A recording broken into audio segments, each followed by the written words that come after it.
Last time, I built a mini village, an XP farm, and survived way more than I probably should have. But from days 31 to 60, everything changes.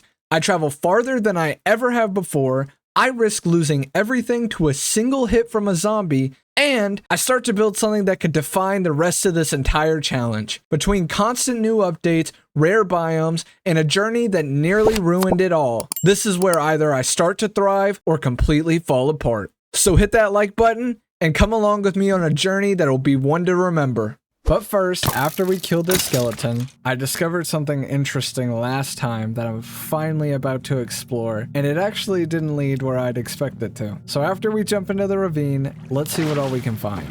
As we're down in this mine shaft, at first, all I can seem to find is some iron ore, pumpkin and melon seeds, and plenty of zombies, skeletons, and spiders. And they almost overran me to the point to where I thought this was where my hardcore world was going to end. But as soon as I got the chance to build out, I did, and I ran out as fast as I can. On day 32, I decided I would take a trip to a place we've neglected to even take a look at yet, and the resources we found there really brightened the place up. But before we could do that, I completely forgot that between 1.8 and 1.11, they added path blocks to Minecraft. So before we take our journey, I decided I would modernize our mini village with them instead of using gravel. So now that we have that out the way, it's time to travel into the Nether to see what we can find. The real reason I wanted to come here, besides the nostalgic textures, is I want to build something for our mini village that really fits the old Minecraft theme. And for that, we need some glowstone.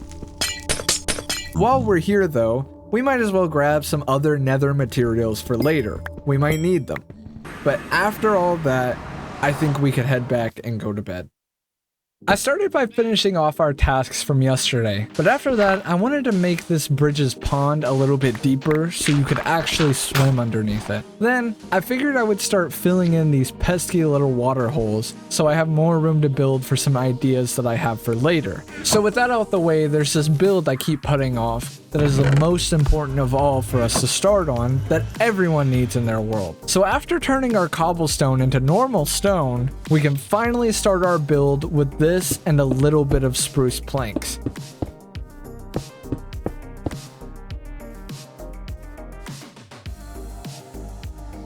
But then, we ran out of spruce logs, so after collecting as many as we can before nightfall, we finally went to bed. So on day 34, I figured we could tackle some of the other things our build needs before getting more wood. Also, without a stone cutter, I didn't think making stone stairs would be this complicated. So after making a couple of stairs, I decided I would tackle some of the next things I needed. And that's when I ran into my next problem. See, I could go through and get bone meal from killing skeletons, but I needed a faster way to get it. And what's the best way to do that? Flowers. But since I started my world in 1.0, the only flowers near me are roses and dandelions. So I have to venture out in another direction so that I can get more modern chunks so I can find flowers for my glass. With that being said, it was time to head on a journey that was sure to rock the boat on everything I've done so far. So after throwing all my things into storage and producing more sheep, it was time to start my journey. So I hop in my boat and start heading what I assume is east. Well, on this boring ocean trip, I started getting attacked by some guardians that started chasing me, but I eventually found a newer island and collected all the flowers on it. I built a little pillar, I guess to mark this island as mine on this single player world, but then I ended the day here. So now that I was already this far out, and I still needed a little bit more flowers, I decided I would explore a little bit further, and you won't believe what I found. While searching for more white flowers, I found a village that I could finally explore and get more villagers. So while exploring this village, I had decided which villager was right for the taking. While thinking though, I realized I don't have a way to get any of these crops at home. So I figured I'd snag a couple of carrots and potatoes. Also, while I was up here, I realized it would be easier to take some books for a project I have coming up. So now that I've decided what villager I'm going to kidnap, I was ready to leave the village, but I had no idea what kind of journey I had ahead of me. Once I got my villager in a boat, I just slowly scooted into the water, and I thought it'd be smooth sailing from here. I didn't exactly realize it was going to be a lot of hopping in and out of this boat, so all I can do now is hope my villager doesn't wander off while I'm trying to move him back to my village.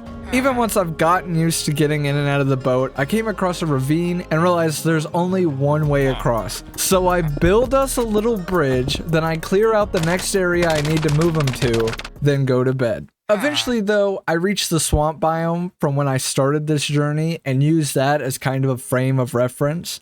Then, while on our trip back, we saw that island that we made a pillar at and used that as kind of a halfway mark, so I knew we were on the right track. Until eventually colliding with another obstacle that I was stuck figuring out, and since we were on the home stretch, I was really hoping this isn't where things were gonna go wrong. Then my boat ended up disappearing, but all we had to do was build another one, place my villager in it, and boom, we were home. I gave him a bed, not realizing that he can't even use it yet, but I didn't let that stop me. Then I ended day 37. So after our trip, we can finally use those flowers for what they were originally meant for. Then we can plant all the crops we brought back from the village, fill a little bit of holes, then collect enough wood so we can finish working on something that I set out to complete. Once the day started, I figured I would collect the last little bit of wood that I was able to before I started back on this project. So I ran back and started working on it block by block. Since my videos from the replay mod got corrupted, I'm stuck using sped up video to show myself building, but I did my best.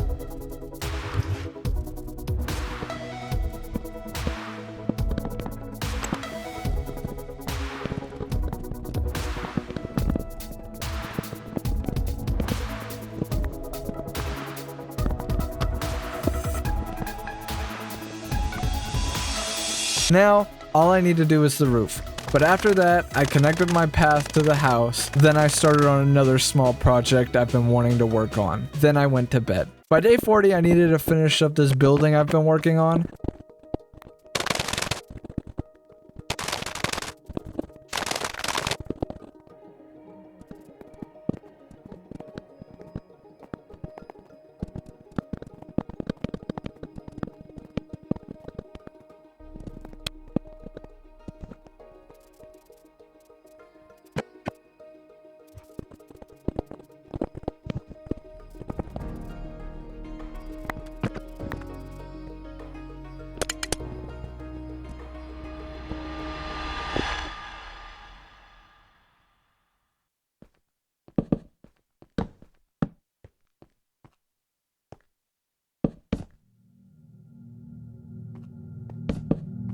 There was one thing that I needed to get to work on for the next 10 days that is going to help us push forward. So for most of today, I spent down in the mines searching for diamonds. Guys, I don't know what happened. I searched that entire day and night and didn't find a single diamond. As we get into 1.11, I have plenty of goals for us to start working on immediately that can really change the game for the next 100 days. But honestly, that's really only if we can survive these next 10 days. And I can promise you things start getting dicey along the way. For day 41, we started off with something I could not ignore at all. I've been putting this off since we got diamond gear, and I wanted the second half of this challenge to go smoother than it already is going, and I needed to get it done now. So I grabbed my enchantment table and I headed to our zombie spawner to grind up some levels. Because by day 100, enchanted gear is going to be some of the only shots that we have at defeating the Ender Dragon. After that, I headed back to go to bed, and I came to a point to where this entire challenge could have ended with one shot by a skeleton or one hit from a zombie, but I made it back to the house and went to bed. So there was only one real way to use those enchanted books we made yesterday, and I heard a way that gets the most out of your enchantments a long time ago that is way more efficient than just putting the books onto your gear. Instead of putting every single book you need right on your sword, it's way better to combine the books first, that way you don't reach a point of not being able to add enchantments anymore. And by day 100, I'll need all the XP I can get so I can really stack my gear with the most enchantments possible. After that, we headed over to the spawner house, threw a roof on it so zombies wouldn't start dropping in,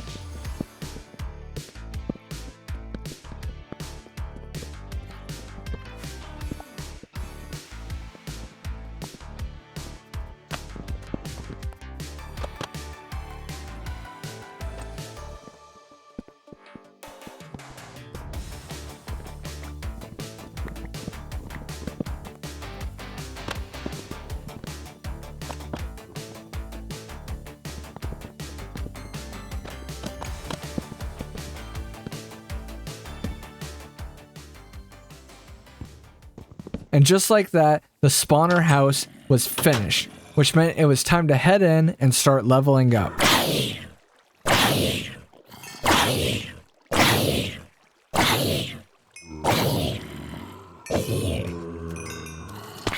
Also, before bed, I did decide to go around and light the place up after almost dying on the first day back. To start the day, I crafted something most players probably never make when they play Minecraft.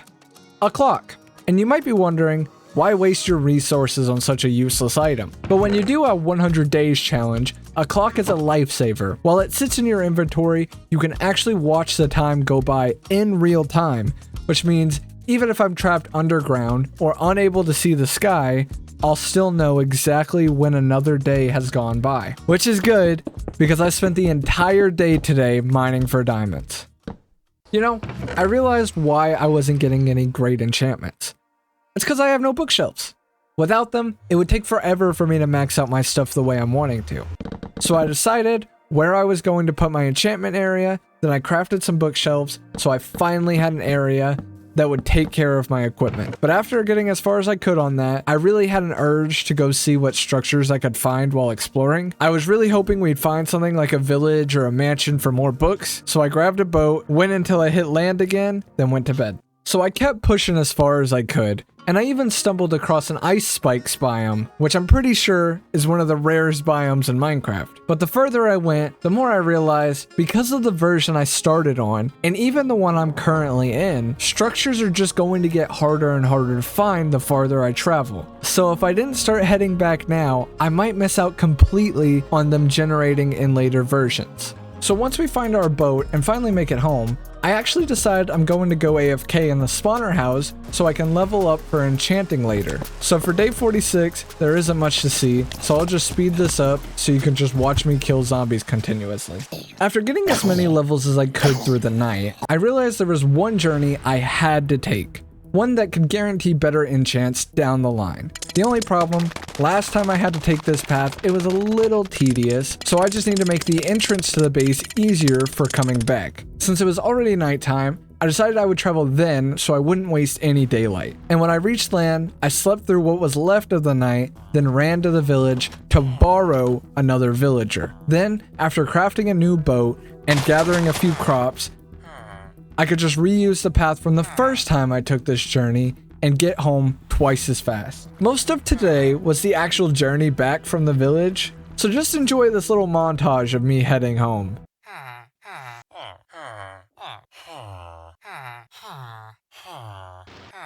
But when I did get back, I went straight to bed. So I gathered every resource that I had in my village for trading, and thankfully, the spawner was good for more than just XP, because it turns out, this clerk villager that I have absolutely loves rotten flesh. The trades went well, but when I tried to keep feeding the villagers so they'd have a baby, nothing happened. For some reason, no matter how much I gave them, they just wouldn't breed, which was a big problem for the plans I have moving forward. I may just have to wait until the village and pillage update to actually breed my villagers. So last time we got to work on building up the village, spent a lot of time leveling up, and we even took a pretty pointless trip to nowhere. But our journey is far from finished. So now we're stepping into Minecraft 1.12, a version that really did not add many core mechanics. But for me, these next 10 days are essential to the rest of the challenge. Today I started prepping for the days to come. I started enchanting what I could and grinding up levels. But before I could focus on any of that, I needed to clean up these stairs in the spawner house so it didn't just look like a cave with a bunch of stairs in it. So while cleaning up, I made it look a little bit smoother, and while I was over here, I took advantage of the fact that zombies were spawning for me to level up. So I felt like all the land around me was being wasted by the lake that surrounds it. So after organizing my storage a bit, I got to work on filling in all the water that I could, so I have plenty of room down the line for all the builds I have in mind. Plus, it makes the area look crisper and cleaner. Since I still had plenty of room, I felt like I had a great idea that would fit perfectly into the classic village theme. So I built something that every village to date has. Oh well, it's a simple build that I thought would fit perfectly.